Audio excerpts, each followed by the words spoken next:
Bonjour à tous les amis, on se retrouve pour le quintet de vendredi soir sur l'hippodrome de Paris-Vincennes. J'espère que tout le monde va bien. Comme d'habitude, on va revenir sur ce qui s'est passé la veille, mais je vais prévenir jusqu'au jour J, le premier live du meeting d'hiver samedi soir à partir de 19h50, la première baie à l'étude, le Prix de Bretagne qui m'a l'air un peu plus ouvert que prévu. Soyez patients, on va passer une belle soirée tous ensemble et soyez nombreux sur le live avec vos idées et vos impressions pour cette première baie du meeting d'hiver. Concernant la veille, donc dans le quintet, on n'est que quatrième. Je passe à côté de mon sujet sur la PSF de Chantilly. Ça arrive. Course par course correcte dans l'ensemble, voire bon sur certains coups. On fait encore un 3 sur 3 dans le JDT, le CDJ qui s'impose, le repéré numéro 1, deuxième à Bellecote et le repéré numéro 2 qui s'impose en Liberté. Concernant les CDJ, 8 réunions pour le moment sur l'hippodrome de Vincennes, 8 CDJ, 8 gagnants. C'est du jamais vu, donc j'espère continuer sur ce rythme-là. Et le plus beau coup, c'est le repéré numéro 1, Kandinsky à 26 € qui arrache une belle deuxième place en ayant musardé côté corde toute la route. Alors les conditions du prix Misard en réunion 1 course 3, départ 20h15, parcours de vitesse, course européenne, 15 partants dès 6 ans. Une épreuve moyenne dans l'ensemble, on commence tout de suite la sélection.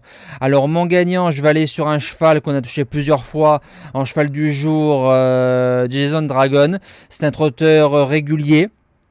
Il est, je pense, meilleur sur les tracés de vitesse. Il a gagné l'année dernière à pareille époque, pratiquement octobre 2021, en 12-9 sur ce parcours-là. Faudra, je pense, marcher mieux que 12-9 pour gagner vendredi soir. Il a quand même affronté certains lots parfois meilleurs. Il a croisé le fer de Cyrano de B et Gently de Muse, des Fers et des 4, Alex qui en feu, bien drivé. C'est un cheval qui peut l'emporter. L'opposition viendra de Godepsou, un cheval qui m'a surpris la dernière fois. Il fait tout, hein. Parcours de vitesse, parcours de tenue, à gauche, à droite, maniable, courageux. Bref, c'est une crème. Il a gagné avec panache sur ce parcours-là le 14 octobre. Le lot est un peu plus fort par rapport à la dernière fois, mais sur la forme du cheval, des Fers des 4. Et je pense que Rico, Eric Raffin, a eu le choix des drives.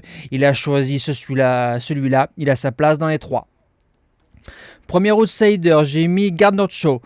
C'était pas mal. Le 21 octobre, dans un lot plus huppé, il y aura Franck Nivard à la drive, des Fers et des postérieurs. Derrière, il a été un peu juste d'allure. Alors, est-ce que c'est peut-être les 8 jours entre les deux courses, manqué de fraîcheur, manqué de souplesse? C'est possible. Et sur ce qu'il a fait, je pense qu'il peut confirmer et finir dans le multi. Deuxième outsider, Galacté de Chenu. Elle a 2 courses de rentrée, des Fers et des 4. Louis Baudouin ne sera forcément pas à 100% de ses moyens et elle a quelques engagements qui arrivent lors des prochaines semaines. Maintenant, c'est une jument qui a aligné une certaine Grâce du Dijon, donc ça tient forcément la route et elle a un chrono de 11 sur le parcours. Donc, respect. En 5e place, j'ai mis I Wonder Bee. Elle a marché 11-6, 11-7, chrono d'été sur le parcours. Donc ça fait chrono de 12 pour l'hiver. Elle a souvent couru face aux femelles. Au mois de juin, elle fait 3e face aux mâles, face à des chevaux qui ont répété par la suite. Gabi qui est dessus. Pour les places, c'est un grand oui. Et pour finir le pronostic en 8 chevaux, j'ai pris 3 chevaux de la 2e ligne. On commence avec Gravaletta qui a 6 sur 6 sur le parcours. 11-2 sur le tracé, c'est magnifique, mais alors faut préserver toute la route. Elle a 300 mètres redoutable. Si le driver s'applique, elle va en croiser plus d'un dans la phase finale. En 7e place, j'ai mis Critérion. Depuis qu'il est chez Bazir, il ne m'a pas trop montré qu'il avait gros de marge. Par contre, il est régulier. Il vient de s'essayer aux montées. Nicolas Bazir, qui le connaît bien, a marché moins de 12 sur le tracé. Dans un bon jour bien ramené, pourquoi pas. Et je termine avec Alcaro Light. C'était pas trop mal fin août, le jour où c'est qu'on touche Enjoy the Game en jeu simple à 10 contre 1 et le couplet gagnant en 2 chevaux avec Gold d'Écroville à 25 contre 1. Il avait fini cinquième. Voilà, maintenant il faut préserver. J'ai pas l'impression que c'est un cheval qui lui manque beaucoup de gains, mais en prenant des bons dos, des bons taxis, en rasant les murs pour être cinquième, je l'ai gardé en bout de sélection. Voilà.